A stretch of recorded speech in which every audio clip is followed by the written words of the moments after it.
ABC24 This Week starts right now. Hello, and thank you for joining us on ABC24 This Week. I am your host, Pepper Baker, and you are here for the real stories behind the big stories. And I hope you'll continue to join us every Sunday at 9 a.m., 10:35 p.m., or by streaming 24+. All right, let's see who is at the table today. As always, ABC24 political analyst Otis Sanford, Susan Thorpe of Thorpe Communications, and Reverend Kenneth Whalum of New Olivet Worship Center. Thank you all so much for being here. Glad to be here. All right, big topics today. So first, the state released the final results of the MSCS audit. Second, what Senator Marsha Blackburn said and didn't say during our interview about her campaign to be Tennessee's next governor. Last, recent deadly shootings involving the Memphis Safe Task Force has Memphians fed up. Let's get back to number one. Tennessee officials released the final results of their audit of Memphis-Shelby County schools. The independent forensic audit identified more than $119 million in questionable transactions. Auditors say about $54 million showed evidence consistent with potential fraud, waste, or abuse, while another $65 million involved failures to follow district policies and procedures. I believe there is information in this report that absolutely could lead to indictment, but that's not for me to say. We have to work again with the local district attorney and perhaps more importantly, the United States attorney, who I can assure you is anxiously awaiting a copy of this report. You can't give contracts to your buddy and try to get some siphon back to you. You can't try to go in and get your friends contracts without the bid process. You can't go buy buildings and refurbish them and then sell them later when you never used them at a loss. Important to note that the audit investigated the district's transactions between 2022 and 2024. MSCS's annual budget is about $2 billion, so we are seeing the audit results pointing to about $119 million in questionable spending of a total of $4 billion, give or take. Otis, open it up here for us. Yeah. So when we break it down like that, is this a large amount to be concerned about when you take into consideration about $4 billion here? Well, I mean, obviously, yes, we do have a multi-billion-dollar budget, but yeah, when you're talking about $54 million on that custodial contract, for example, with Service Master Clean, that is a very troubling thing. And I think this audit has pointed that out. And I do believe that the U.S. Attorney especially is probably going to be looking into this. But let me say two things here. One is that the findings of that contract, or the results of that contract, were flagged back in 2024 by a whistleblower who was alleging some kickbacks involved. And the school district at that time turned it over to the FBI. So the question is, what has the FBI been doing for the last 2 years? And the second thing is, there was just a lot of selective outrage by the Republicans there that we just played there with Mumpower and also Cameron Sexton. I think they put too much politics into it, and I didn't hear all of those things about contracts and all of that when the former speaker, Cameron Sexton, was indicted. He didn't say anything about that. So I just think that let's leave the politics out of it. It is a troubling issue, and let's let the thing play out from here. Reverend Whalum, I know you have a lot to say because I've seen a little bit of it on Facebook, but your thoughts on the audit? I mean, clearly, I don't think you're surprised. No, and speaking of selective outrage, when I see our elected officials, their response to the audit is sort of like, they do it too. No, that's not an adult way to look at this. I noticed some of the wording in the findings that say just because we see evidence of fraud, we can't make that statement. We can't blame anybody for fraud. But when I heard Sexton say, trust me, we're going to turn this over to the federal authorities, I believe, and I'm on page 68 right now of the 667 pages, and I can tell you clearly that I truly believe there are going to be some charges coming from the audit. I am heartbroken that we can't find one black Democratic elected official who will stand up and say, no more, enough is enough. Let's educate our children. It's heartbreaking to me. There were some of the screenshots she sent me. I wasn't able to get them in time, but talking about the self-reflection bit that these board members should have been doing. They are required, the Board of Education is required to go through training by the state. They are required to do self-assessments every year. When they terminated Dr. Fagans, they had not even done their self-assessment. That's absolutely ridiculous. I was saying it at the time with these beautiful people here at the table, and now we have an official result that proves that they didn't know what they were doing. Self-assessments, yes. Susan, your thoughts on this, and then the lawsuit still that is looming. How is that going to play into this? Well, I mean, the lawsuit's going to always be looming. The area of contracts when it comes to government and the school board, there's always an opportunity to bend the system and to manipulate something for a friend. It doesn't just happen in our city schools. It happens all over government. So does that make it right? No. But it seems to me that at some point, our elected officials and the people they hire to do the work for them should be cognizant of the fact that people are watching. That you either go along the straight and narrow or you take the risk of winding up on the bad side of an audit and you get yourself in real trouble. So, as far as the school board is concerned and the state appointed committee to oversee the school board, sometimes I think we expect too much from citizen volunteers. And, a 600-page audit, how many people on that elected board and on that appointed board do you think have sat down and read 600 pages? You've only had time to read 65. I'm going to finish it, though. Yeah, well, I want to come back here and talk about it. You're a rarity. But, I think that to accuse somebody that you didn't pay attention, look, the city council has 13 members. Each one has a staff member that does the research and does fact-checking for them. On the school board, that doesn't exist, and it's not going to exist on the committee that's appointed by the state. They rely on the superintendent and the superintendent's appointed staff to present them proposals and budgets that are straight, honest, and efficient. And when it comes to any kind of contract, if the administration says this is a good contract, they raise their hand and say, okay, because they rely on them. One other point, that's going to be the shortcoming if this state-appointed committee that oversees the school board ever takes real effect. That's going to be their shortcoming. That there is nobody, and I said this before in the show, there is nobody with the kind of financial, institutional knowledge to read and find go with a fine-tooth comb inside of a $2 billion institutional budget and find out where the problems are. But let me address something, and I agree with Ken on some of those issues. Yes, I do. There should be more self-reflection here.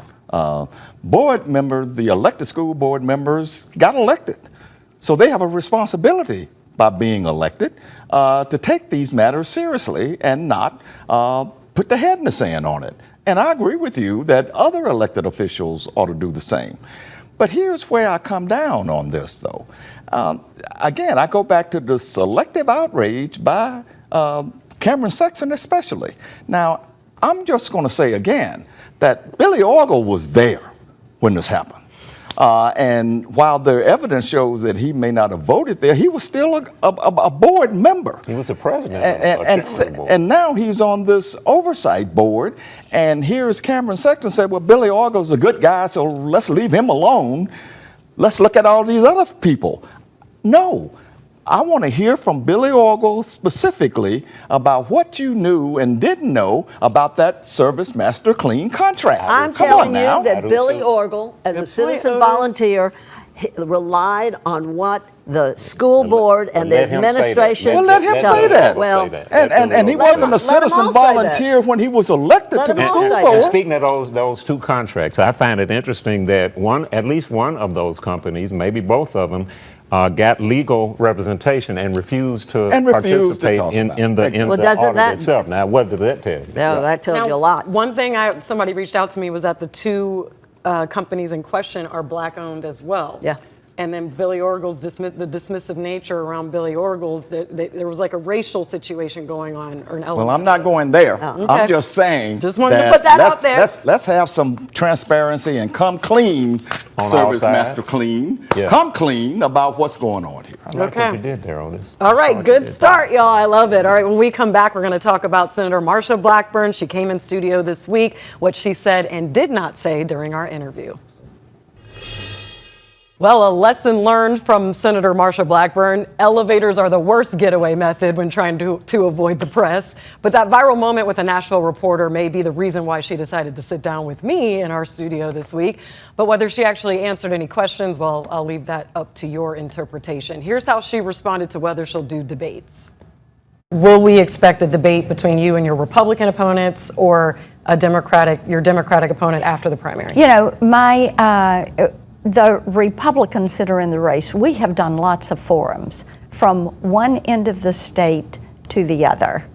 And we've been on the stage together quite a bit. And I think people know what each of us would do as governor. And I've been very upfront about what I'm going to do as a governor, and always appreciate those opportunities. And I think now it's time to come together and to focus on November and make certain that we're victorious in November and we have the opportunity to serve and do good things for the people of Tennessee. So, Susan, did she answer the question? No. She Okay. never does. And I mean, has she shared the stage with her Republican? I couldn't find. I don't research Marsha Blackburn very often, but she doesn't debate, and she really historically seldom ever has debated, that I can recall, because she's not good at debating. She knows that. Her staff knows that.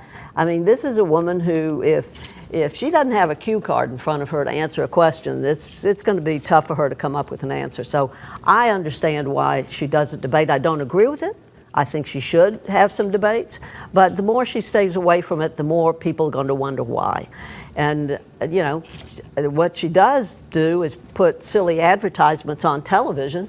And now, the first time she ran she crushed China plates, screaming that China is going to buy up Tennessee farmland. Now she's crushing fortune cookies. I mean, how stupid can you be? Primarily because not a single piece of Tennessee land is owned by the Chinese.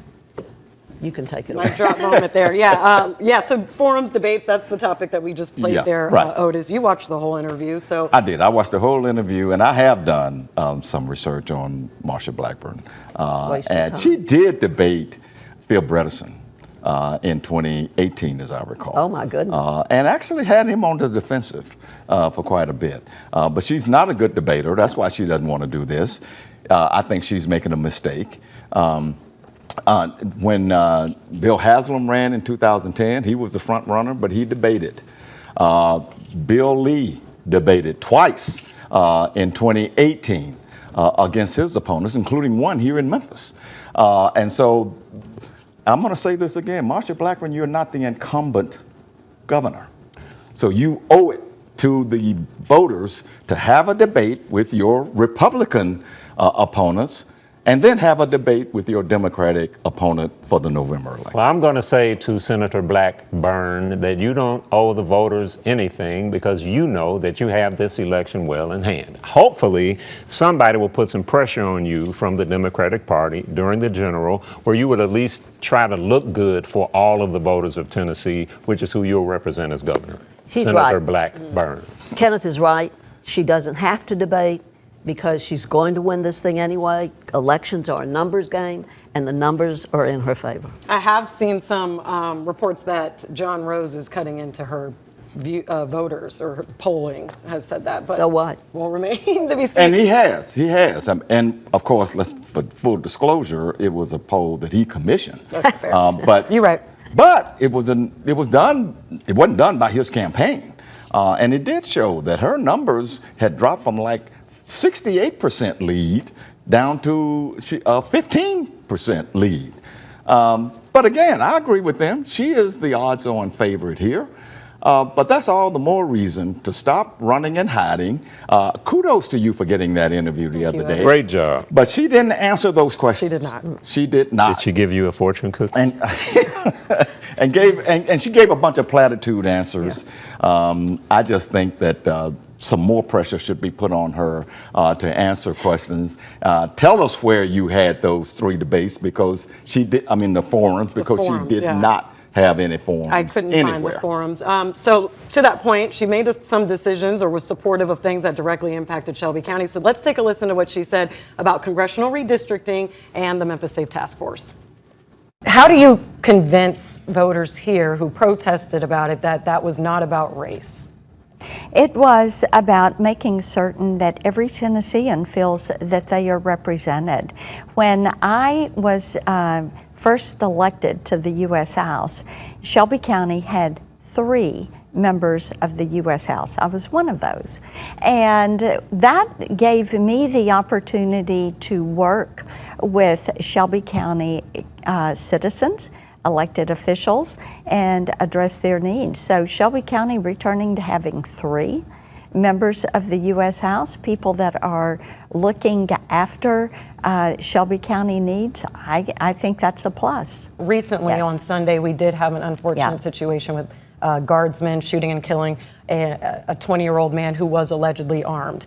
You know, just a timeline on what the progress has been, and if you have any indication of whether or not you plan to relinquish the control back to the local authorities. Yes, and on the shooting that occurred, I understand the TBI is investigating that, and they'll have more to say about that once the investigation is there. On the task force, yes, tremendous success. Memphis is really the model for if you want to get crime under control, and the crime rate's cut about 50%. People are trusting, they're trusting the mayor, they're trusting the chief, because their community is safer. People are looking at Memphis and the partnership, the local, state, and federal partnership that is here, and saying, Memphis did this right.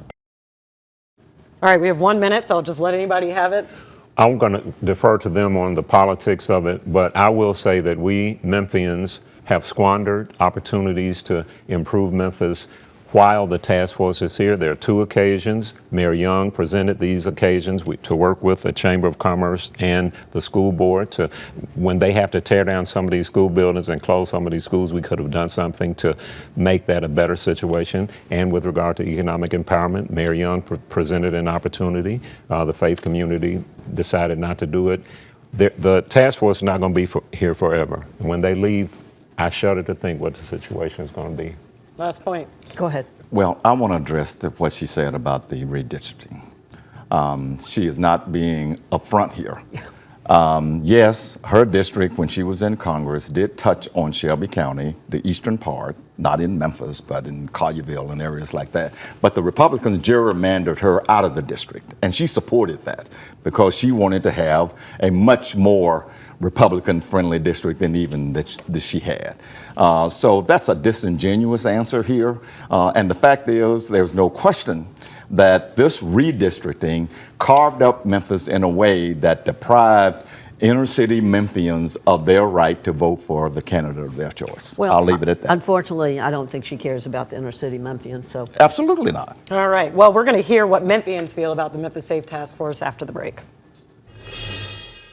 Well, this week, Memphians expressed that the Memphis Safe Task Force is making them feel anything but safe after 4 deadly shootings in 3 months. On Wednesday, 47-year-old Alfonso Ivy was killed while agents tried to arrest him on drug charges in East Memphis. Sunday morning, on July 5th, 2 National Guardsmen shot and killed Tyron Johnson downtown.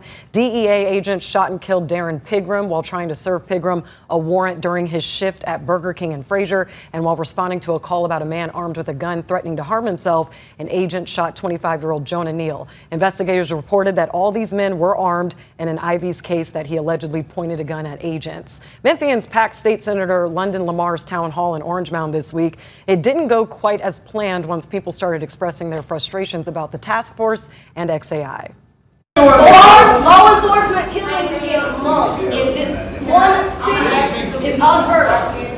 Y'all done let people come in here draining the aquifers, and you've been there years, I ain't heard nothing from you. And the military right down the street. I got an army occupying So listen, if the governor decides to bring the National Guard here or keep them here, that's his decision alone.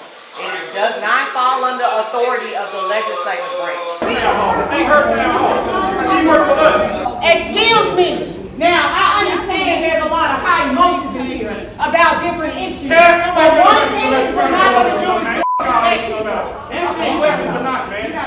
you can go. You cannot represent me. What you just did to this community is outright outrageous. You are lying.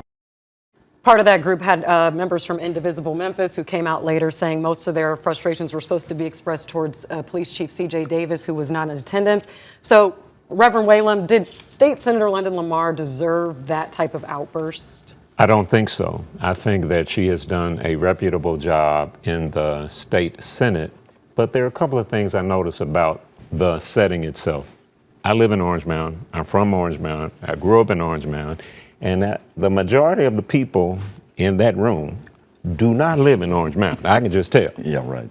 And it was very organized. I find it hard to believe that just a group of people just showed up without an agenda. That I don't believe that. I'm not going to say what I do believe, but no, Senator Lamar did not deserve that. But this is politics in Memphis. It can be a cutthroat, rough and tumble situation, and I just hope that she will. Well, she's got tough skin. So. And Susan and Otis, feel free, whichever one wants to answer this. We just heard from Senator Marsha Blackburn saying that, Memphians are quite happy with the Memphis Safe Task Force, and other towns are looking, or cities are looking to Memphis as a model. But then we hear from Memphians who are very upset about it. Is she a little bit out of touch? Well, that just tells you she really doesn't have a pulse on this community whatsoever.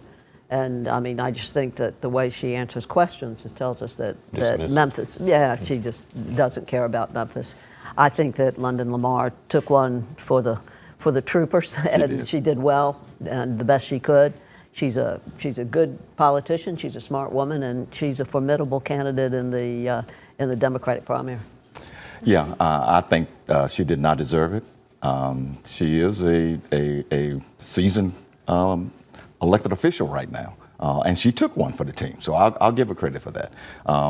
It's going to be tough for her to win this Democratic nomination, though, because of the momentum that Justin J. Pearson has. But let me briefly address the overriding issue here of those fatal shootings.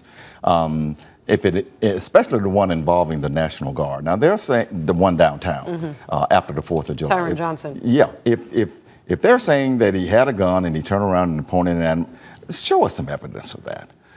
The problem here is that when the National Guard was deployed, the governor said they would not be armed. At some point, they became armed, and they're doing more than just sort of standing around and sort of assisting. They're actively involved in law enforcement to the point where they are shooting suspects. Wear some body cameras if that's the case, so we can see what's going on here. There's been a lot of distrust about the task forces in other cities, and it's showing up here now. Let's have some more transparency. It's my understanding that the Memphis police are always supposed to be together with the National Guard. Where were the Memphis police on these issues? And where's the body camera from them? Well, the longer they take to withhold that kind of evidence, the more distrust there'll be in the community. I think that's unfortunate. That's right. Okay, that's a good point to end on. You all did a great job with this one. And thank you all for watching. We hope you'll join us next week for ABC24 This Week.